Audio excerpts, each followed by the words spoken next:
are laser focused on helping bring these game-changing projects to life at JBS. This is more than just project delivery. It's about laying the foundation for powerful new capabilities that will shape the future of how we work. And we're doing it together. Meet the dream team. We've got Vijay Panada, Project Manager for Shop Floor, Owen Starita, Project Manager for Primo Sales, Cameron Greenhalgh, Project Manager for ECS, Sue London, Test Lead, Jacinta Gina, Change Lead.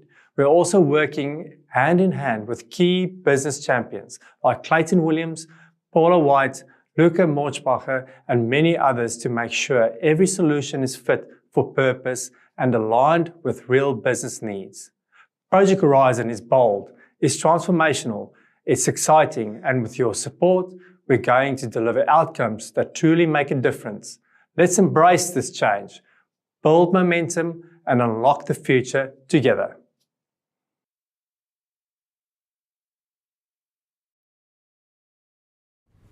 Hi everyone, let's now welcome Paulo Oliveira, who will say a few words to the Primo business unit before we officially begin the roadshow. Over to you, Paulo. Thank you very much. Paulo Oliveira here, GM of Finance for the Primo business unit. I'm really excited to be here today, really talking about the transformation that we're leading in Primo across the JBS business group. As part of our journey to lead us to where we are today, we always have to continue upgrading our systems and go through the best possible ways of implementing processes and efficient ways of working in our day-to-day. Primo's been on this journey for over 4 or 5 years now to really bring it to light, and to actually see it come to light is really, really exciting. We've gone through system upgrades across different areas, implemented new systems across Blue Shift, ESCA, to sort of really commence the momentum. But then this year we've already had about 8 touch points, cutovers, with new systems being implemented across shop floor and really taking our old legacy systems of Pronto, of Meet, across to SAP. So really exciting times, and the dreams have come true for me to really sort of see these systems and processes really come to light. And we've got about another 6 cutovers to go before the end of the year, and about another 18. So we're not doing a big bang approach, we're doing it soft, slow, step by step, really sort of implementing the change, bringing people on board on the journey in terms of the new processes, new ways of working, which are replacing our old legacy systems like paperless, AS400 and Pronto. So we know our customers are updating new systems, and we're coming along that journey with the Project Horizon. And I really look forward to all the new enhancements and ways of working that are coming forward. So part of that requires a lot of change management. What we do today is different from what we do tomorrow in a new system. So we will have to be adaptive and positive in terms of what these systems are going to bring. But I've got a lot of confidence that these systems will bring us a lot of benefits to the organisation and really take us to where we want to be into the future as well, and sets us up for success. So really engaged, and I look forward to everyone's contribution, because it does touch a lot of touch points across operations, finance, supply chain, procurement, a lot of touch points. So everyone's involved, and really looking forward to the new implementations and the rollout into 2026. And Primo's gone first to really set the scene and the high benchmark for everyone else to follow. So thank you.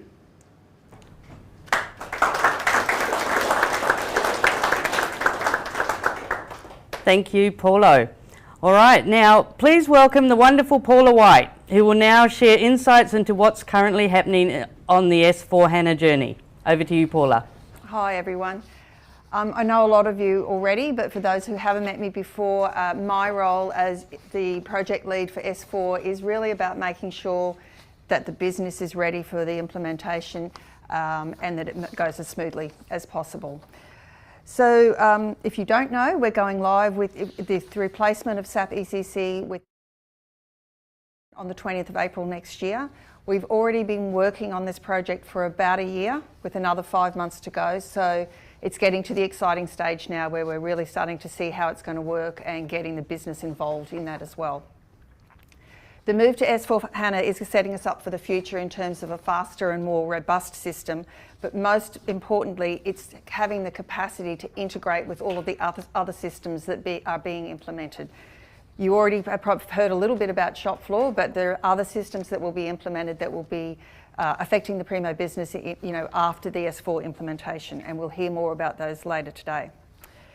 For many SAP users, S4 won't be that different. Fung tried it out yesterday and can confirm that it works very similarly in the meat procurement space.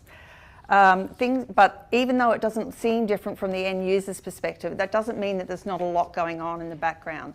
So it's things like data conversion and migration, building, everybody's access has had to be built from scratch. So that's over 1,000 users. They've got to start all over again with those. And connecting over 100 interfaces. All of those things take a lot of time to get them right. And as I said, it's our goal for you users to be affected as little as possible. And where there are changes, when we go live, you already know about the changes and you're aware of why and how they work differently. So what are the key changes? Firstly, the general ledger system is changing from 6 to 7 digits. So this will affect all of the accountants and all of purchasing officers. I know that a lot of the Primo accountants have already started working on their spreadsheets and uploads so that they're incorporating those new general ledgers, and they're testing them out in the test environment right now. There'll be simpler journal approval through a Fiori app. Most importantly, there'll be simpler approval of purchase requisitions through a Fiori app. That means if you're an approver of purchase requisitions, you'll be able to do it when you're on the go, out on the road from your mobile phone. Everyone will be required to use single sign-on. Now, this one's important because single sign-on for SAP is already available, but only about 50% of our users have converted over to single sign-on. My question is, why wouldn't you do it? Because then you don't have another password to remember. So I encourage you to get that activated as quickly as possible, and it's one less thing you'll have to do ahead of go live. There are some small changes in some screen layouts, and the other thing, everyone will just once only have to set up their favourites and their variants when they go live in the system. So there's a few things that we're already working on to make it easier for users. The first is that we'll be introducing some basic training modules, and this will cover things like setting up your single sign-on if you haven't already done it, establishing your favourites and setting up your variants. We view this basic training as critical for everyone to have a smooth move over to the new system.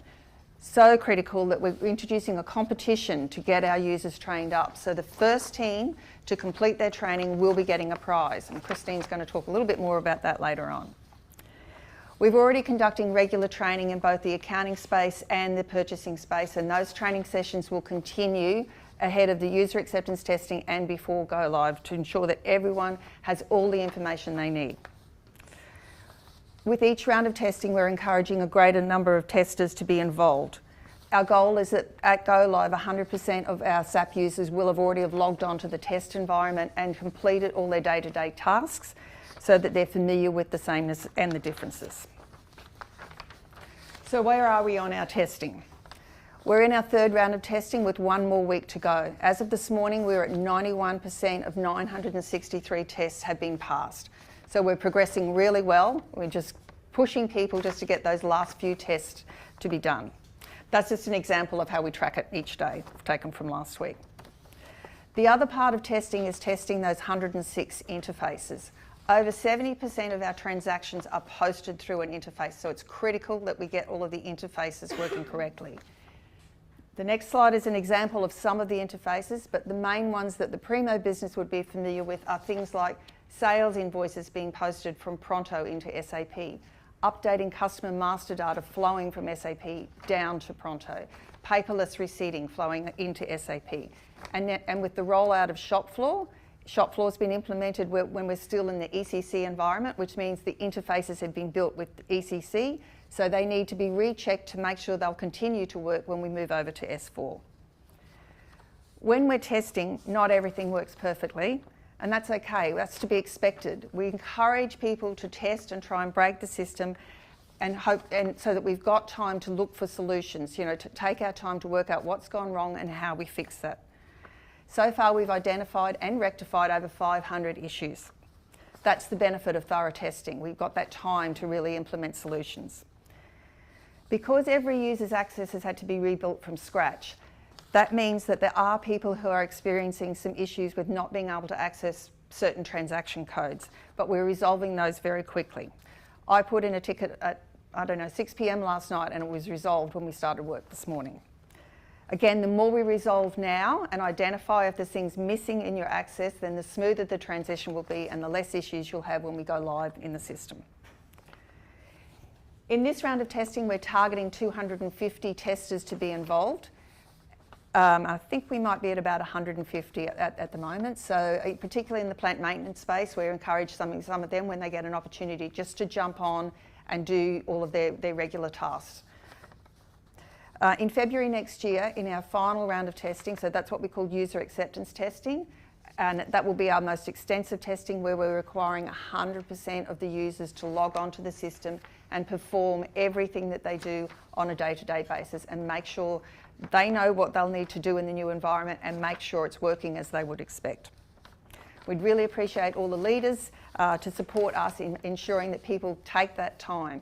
For many people, it's going to be 30 minutes of their time in a 4-week period, so please take that opportunity to make yourself familiar with it. When we move over to S4, only 15 months of historical data will be available. So there's a lot of work that needs to be done to make sure that that data is clean when it comes across. So the business is already working on a lot of housework type activities like matching off general ledger postings, closing out old CapEx projects. A couple of call outs that need some special attention. So purchase orders up to the end of 2024.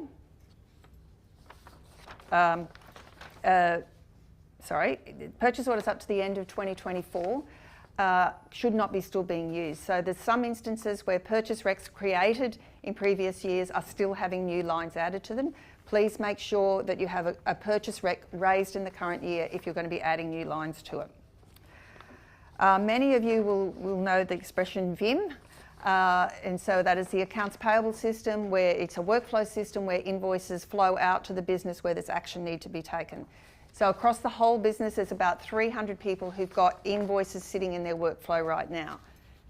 These statistics are what is currently in the Primo team's workflow. The news is that when we go live in S4, if there's an invoice sitting in your workflow, it will not be in your workflow when you log on to S4. It will come back as a brand new invoice, which means any history that's against that invoice will not be visible to you in the S4 environment. So there's a huge push to get your VIM workflows clean because that's the only, otherwise there's going to be a lot of rework required of you to go back over all of those old invoices. Some people in the team have a couple, some people have got a lot of invoices in their workflow. So as a team, we need to be working, and I'd appreciate feedback from those people of how we can assist to support those people with the larger volumes to get those numbers down. We're reporting the numbers out to Paolo each month, and I'm sure he's passing that on to the relevant people as well. A quick word on credit cards. Our card policy requires that card holders process all of their expenses for the month by the 10th of the following month. This is really important because that's the way, until it's processed through the Concur system, it's not captured as an expense for the business. So it's important that we keep that up to date. And a reminder that failure to keep your card expenses up to date can actually result in cancellation of your card. In conjunction with the S4 implementation, we're reinforcing best practice in terms of purchasing. Here's a message from our CFO. Hi everyone. As you know, we're in the middle of an exciting migration from SAP ECC to S4HANA. I want to take a moment to reinforce a process that aligns with policy and directly supports our go-live readiness. And that is, no purchase order, no payment. This is a major shift in how we will manage procurement and payments purchases across our business, strengthening the way we operate. As a publicly listed company, we are accountable to ensure we have the right approvals in place prior to expenditure, clear visibility of our spend, and adequate levels of financial control. In simple terms, if there is no purchase order, there will be no payment. And what does that mean to you? If you're ordering something, it must be on a purchase order. If you're approving spend, it must flow through our systems.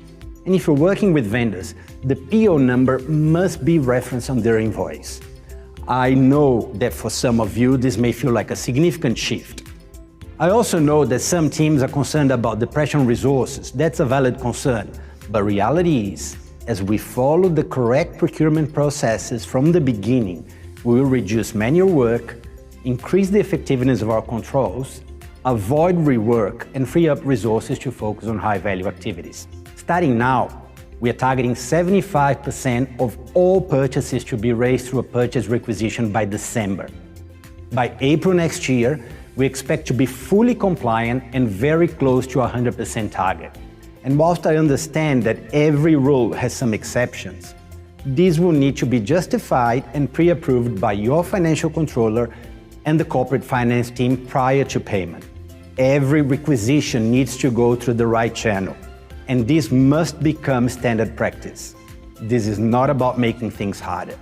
This change aligns with our values around discipline and ownership and brings consistency, improves spend visibility, and reduces risk for the company, especially as we continue to grow under public scrutiny.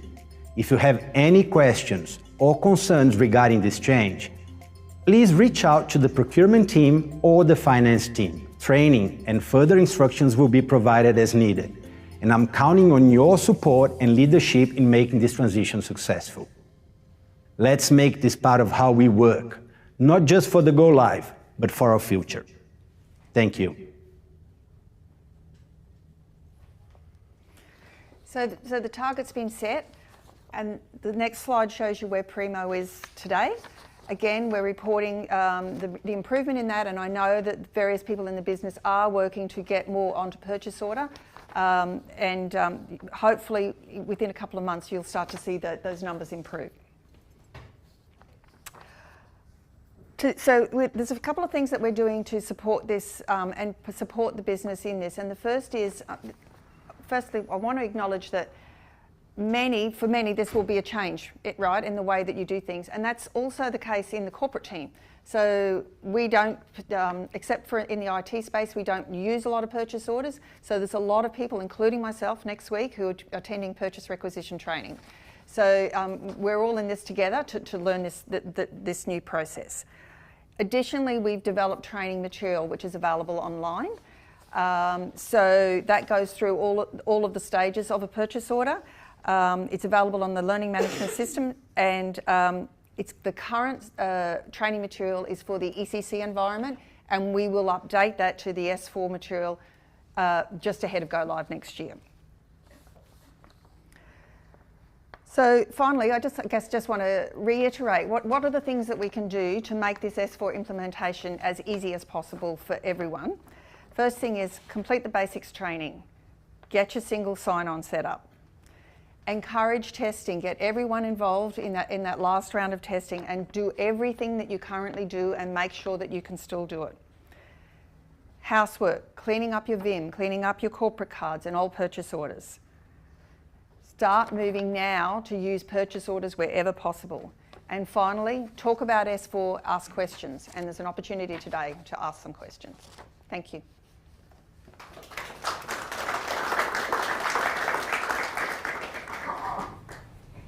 Thank you, Paula. All right, so if you have got any questions, whether you're joining us online or here in the room, please raise your hand and feel free to add them into the chat, and we'll make sure that they're addressed. All right, first question. Over to Fung. Fung? Yeah, thank you. I'm Phương Lê. I'm from mid-procurement team at Primo. First of all, I would like to thank everyone in the project team to get mid-procurement into SAP. Very smooth transition. So really thank you, everyone. Thank you, Paula. My question is, because today marks exactly 2 months that we have been using the new system, and I think the New Zealand team got into the mid-procurement for New Zealand also in the new system for around 3 weeks. We have been experiencing some pros and cons on our doing daily tasks. I'm wondering if these projects, when we are heading to S4, we can get some possible improvements. If the project has a plan to sit down with us to see what's ongoing support will be, to discuss with us if any more improvements. If I'm asked, I will have a list ready. I've seen that list. So the first thing I'd say that is the migration from ECC to S4 is literally just that. It is a migration. It's not designed to bring any new enhancements. It's a big enough project, just getting everything working as it currently does. But being in the new environment may, once we're in it, may then provide opportunities for us to do things better. So I think probably the next couple of months is a fantastic time for us to talk more and start really plotting out, and because the project's not quite so busy over that sort of Christmas period, it's a great opportunity to start talking about what S4 might be able to offer, but we wouldn't be working on it for go live. It would be something that came in afterwards. That's, yeah, like ongoing support. Yes. Thank you, Paula. Okay. Okay, do we have another question there? Looks like Victor. Oh, yes. Morning. Thank you for your support and the team. I've been lucky to be involved with this project ever since it started, so there have been a lot of work and a lot of people involved in it. The question I have is, it's not really related to the project, it's more about the future. And how are you upskilling yourself and your team members to cope with the changes? There's a lot of changes happening as for shop floor. There's a lot of changes happening at the moment. And how do you train your team? This involves both finance, cross-functionals, to get comfortable with using BI, AI technologies. In this project, I've seen a bot. This is the first time I've had a bot, so a learning. And how do you evolve the team skill sets to incorporate prompt technological skills into the overall analytical ability? Okay, I think that was 3 questions, but I'm actually going to introduce Shripad, who some of you have met. So Shripad is one of our senior IT leaders from the US, who has been leading the S4 project through its 5 waves, and I'm sure he's going to have a perfect answer, but I'd like to ask other people in the room too if you've got thoughts on that as well. Yep, so thank you, Victor. Again, it's a great question. Thank you, Paula, for the introduction. So like Paula explained, the initial push to get S4 online or on the go live next year is probably to make sure that your current processes work through fine. But then once we are live with the S4 platform, we have a lot more innovations and features that will become a part of what the S4 will offer. So these are more around Fiori apps and more enhancements around that. So I think a lot of that will tie into the automation piece that you talked about, Victor, number 1. Number 2, you talked about the ability to introduce AI and upskilling with AI. So I'm pleased to tell you that in the recent enhancements or the upgraded versions of the S4HANA that you will experience in the years to come, you will have an SAP AI agent called Joule, Joule, and that will actually act almost like a chatbot and be able to interact with the user just like anything else that you use on your phone, like a ChatGPT or a feature like that. So that particular SAP agent is going to be able to work with you and understand your needs and requirements and kind of guide you in that direction. So there's a lot of that self-help expected there to come through. And then to lastly help you understand, what opportunities would the company or the organizations offer for upskilling of people, right? So there are various forums, Victor, that we have where business teams across company, across the globe meet, and members, both IT and business teams meet as well, right? So there is the steering meeting concept that you have right now, where the Australian team talks to not only the US teams, but the other global teams as well. And those are forums or places whereby these ideas come to life, right? And the US typically kind of rolls out or gives out ideas about what they are doing on their side. I'm pleased to inform you that Those types of initiatives are already on the horizon for the US because now they are live on S4. So I would say, just like Paula said, just give it 6-8 months. Once you get live here next year around the May-June mark, we will be in the upgrade phase of the project where we will be going through an S4 upgrade, but then those opportunities will come through as well. And SAP by itself offers plenty of self-help opportunities. If you go to sap.com, there's a concept called SAP Learning Hub. You can enroll there free of cost, and basically that gives out a lot of training videos, not only weekly but on a regular basis. You have some that come out on a monthly basis. There is a newsletter that comes out every month. So those kinds of things get you an opportunity, I think, to see what SAP has got to offer.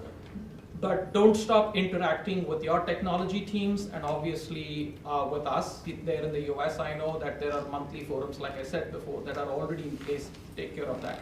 So I think it's a combination of 3 or 4 factors come together. But I think the most important thing is the wonderful question that came about shows the intent of this Australia user base and how keen they are to learn and want to accomplish their goals in an efficient manner. So I think overall we are in a terrific position, and my congratulations to all the Australian user base here that have done so very well to take us so far onto this project. Thank you.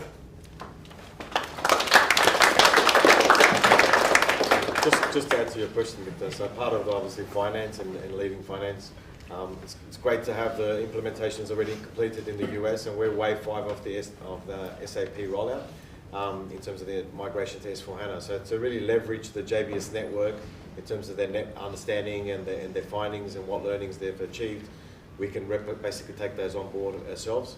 Again, shop floor is another classic example where they've rolled it out across the US. We're using all the great work that they've implemented over in the US. Those people have come across implementing their systems and processes. So we're not starting from scratch. There's a lot that we can sort of network within the JBS company, and also realise upon ourselves to continue to enhance our skill sets as well, right? So there's a lot of network, as we just touched on, internally that we can sort of touch on, but ourselves as well, we've got to put ourselves, get involved in aspects, ask questions, get involved, and really sort of own it as well in terms of moving forward. So, good question. Jamie. Look, this is great and it's really exciting from where the business is going. And Paula and I have talked about this for many, many years around where we have come from to where we are going. And we say sometimes be careful what you wish for because you just might get it. And now we've got it. But for many of you, there will be people in teams like finance and procurement who will be heavy users of this system. There will be other people, like myself, sales, marketing, that won't use it as often. So will there be somewhere where there will be a bit of a, 101 for dummies or a cheat sheet where I can find some basic information and FAQs if I'm looking to raise a PO, for example?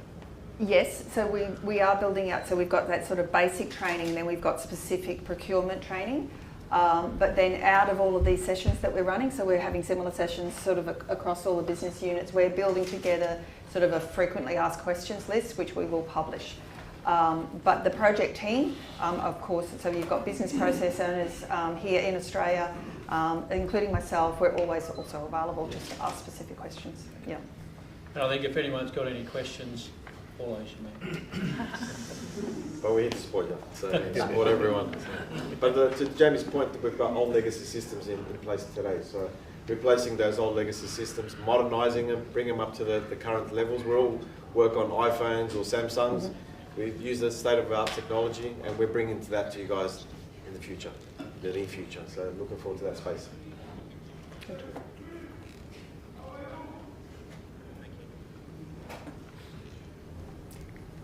Okay, thank you. They were great questions, great dialogue. Thank you, Primo. Thank you, Paula, and thank you, Sripad. Okay, next we're going to hear from Project Manager Vijay and Business Lead Lucas. They will outline the shop floor journey, and then following their talk, you'll see a pre-recording of the shop floor system and the RFID guns process. So if you've got any questions, please pop them in the chat. Lucas is also online. So over to you, Vijay and Lucas. Thank you. Hi, I'm Vijay, Project Manager for Shopfloor. Hi, I'm Lucas, Primo Business Project Lead. Let's talk about Shopfloor, a smarter, faster, and more connected way of working. Rolling out across Primo and Red Meat sites, Shopfloor is a game changer. Go-live dates are planned carefully with our teams, and the transformation is already underway, thanks to you. Why it matters? We hear you, too many systems, handle support for many, or perhaps even outdated. Shopfloor simplifies, modernizes, and sets us up for the long-term success. Is it easy? No. It is perfect? Not yet.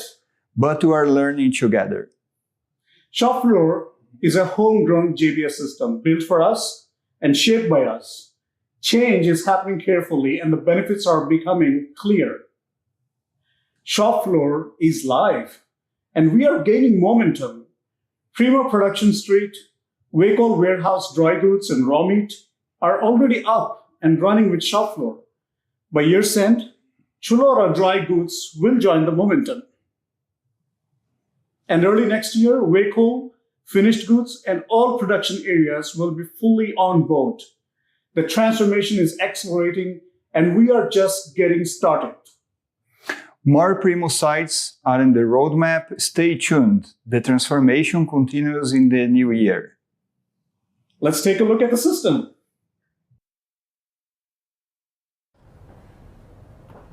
Okay, now we're going to look at the shop floor system.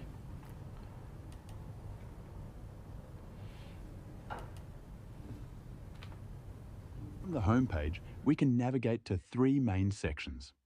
Starting with operations, there are options such as receiving, which is inbound logistics, shipment, which is outbound logistics, inventory adjustment, yard management for setting up truck trailers, task management for things such as moving pallets and stock picking, generic labels for relabeling, inventory for stock reconciliation, and process order maintenance for production.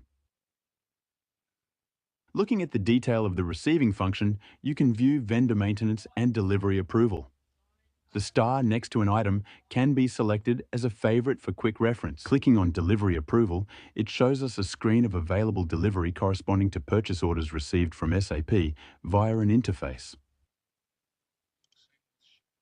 Now, for the shipping option, there are menu items such as allocation and commitments of stock to deliveries, shipment completions, delivery maintenance, release picks, transfer order management, shipment maintenance, and shipping schedule.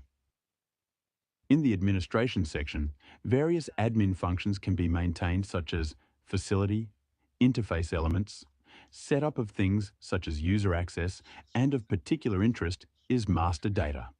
A commonly used function is product lookups, where we can view product master records.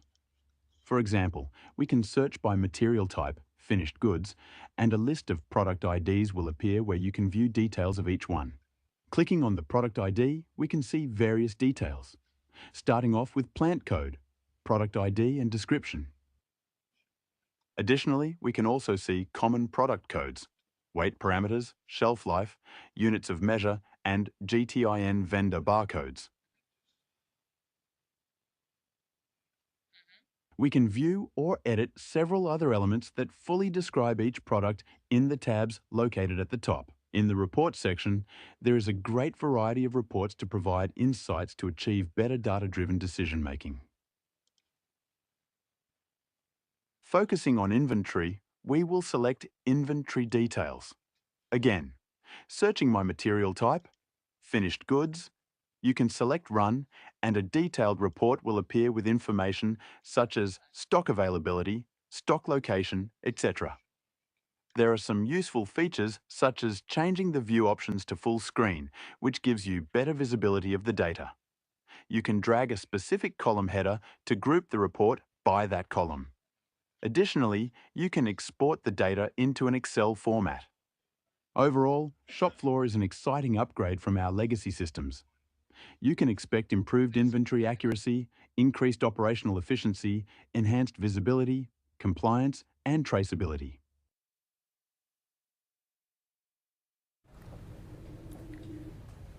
Okay, now we'll move on to the RFID process.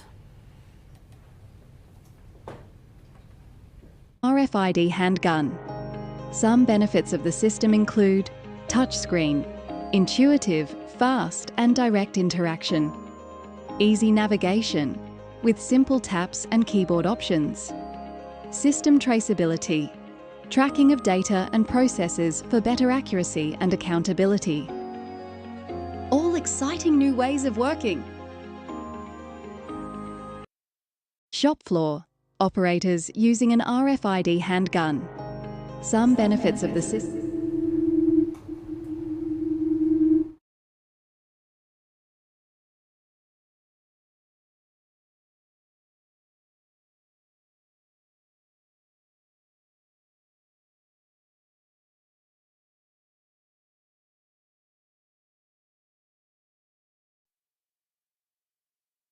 Hi everyone, I'm Owen Starita. I'm leading several projects concurrently. In addition to leading the BIDS interface to shop floor, I've had the privilege of managing some incredible milestones, including the successful go live for meat procurement, where we transitioned from the legacy Pronto system to SAP. This was a major leap forward, unlocking new capabilities and setting the stage for smarter operations. And the momentum didn't stop there. New Zealand Beehive recently joined the journey and successfully went live with their own meat procurement transformation. Another win for the team and a testament to what's possible when we embrace change.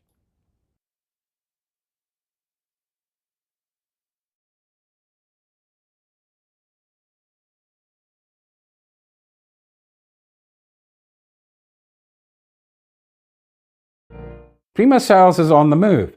We're embarking on a similar journey from Pronto to SAP, but this time we have a unique opportunity to enrich the SAP module to better meet our specific business requirements. This journey will be brought to life through a visual experience that takes us from design and build all the way to deployment, showing how every step is tailored to deliver real value to our business. Transformation is happening. The energy is building, and together we're making it happen.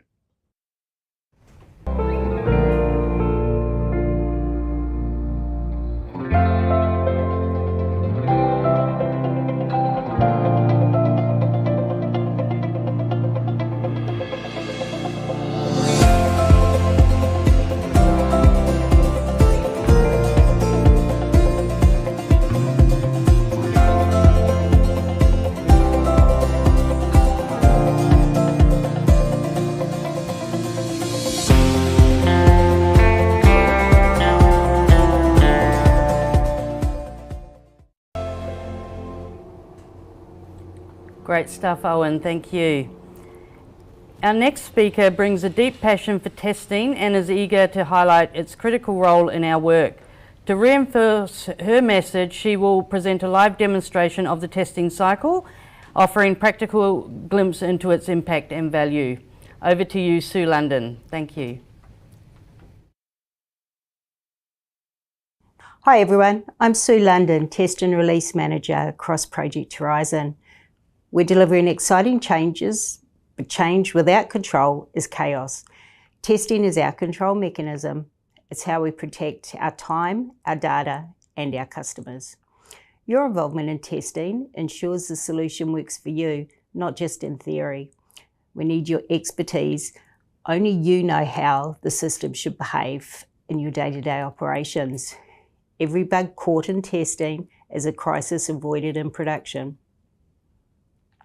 Testing saves us from costly rework, reputational damage, and user frustration.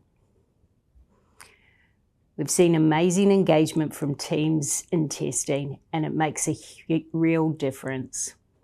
Let's keep the momentum going. Your feedback is important to us. It shapes the final product. Let's take a look at the software testing lifecycle phases. One test plan identifies what will be tested, for example, features, systems, and interfaces. 2. Analysis. Understand and review system requirements, identifying test conditions and acceptance criteria. 3. Design. Translates test conditions into detailed test cases and procedures. 4. Development. Prepare and build all test assets and environments needed to execute. 5. Execute. Run all tests according to the plan and record the results. 6. Bug fixes. Resolve defects identified during execution. 7. Software implementation. Final system deployment and validation in the live environment. These phases are key to early detection of defects, software quality, better risk management, and greater user satisfaction. Thank you, Sue. All right, so now to bring our change journey to life, I'd like to introduce the change champions for the Primo business unit. These are our colleagues who will be instrumental in driving this transformation and supporting teams along the way. Over to you, Christine. Hi everyone, for those of you that don't know me, my name is Christine Lett. I'm the EA here at Primo, and for our colleagues across the ditch in Beehive, the change champion for Beehive is Rachel Laird. Our role in the project is going to be to support the Project Horizon management team as we embrace this together. There's been a lot to digest this morning and we know that it can be overwhelming. We are by no means, myself, an expert in this project, but we can be that conduit to those people. So, first thing we can talk about today is the resources. Some of these you would have already seen weekly and monthly newsletters, and very soon we're going to see a big change in the Project Horizon website, which you're going to be welcome to join and look through. The website will be a central hub for all of the information as well outside of those newsletters. And to touch on what Jamie talked about earlier, training materials will be on the JBS learning management system soon as well. So please use those resources. Touching back on our super users, some of them that you heard from today, they will be there to help you. Where you don't have an opportunity to speak to them directly, you've got questions, I won't have the answers, but I may be that path for you, as will Rachel, to get those comms across if you're not sure. If there's information that we can share, that's what we're here to do and help with. And also get you excited, because we have the fun roll in here. One of the big things that we're going to be working through with you guys is the competition that Paula talked about before. And I'm going to read directly from this because I don't want to get it wrong. But there is a competition around that user acceptance testing. And I think Primo and Beehive can bring home the bacon and we can win this one, guys. So the first 50 people that complete it within a business unit are going to win the prize of some shopping vouchers. So let's do the businesses proud. Prizes aside, let's do Primo and Beehive proud, and let's get that prize, guys. I know we can do it.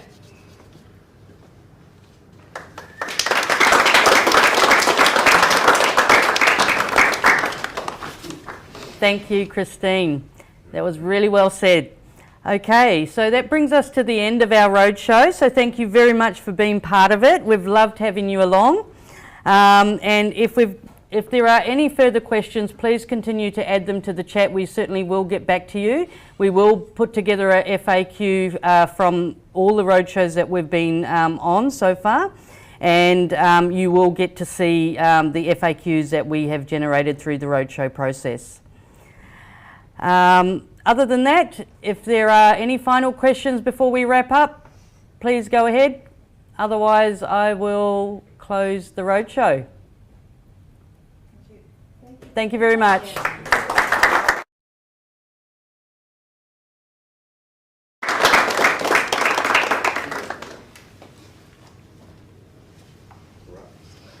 Thank you. I think just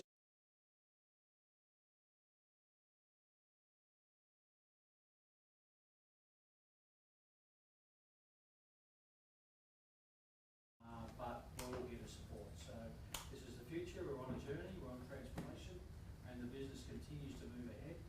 And so it's an exciting time. But if you're not sure, put your hand up. We'll get help. Thanks, guys.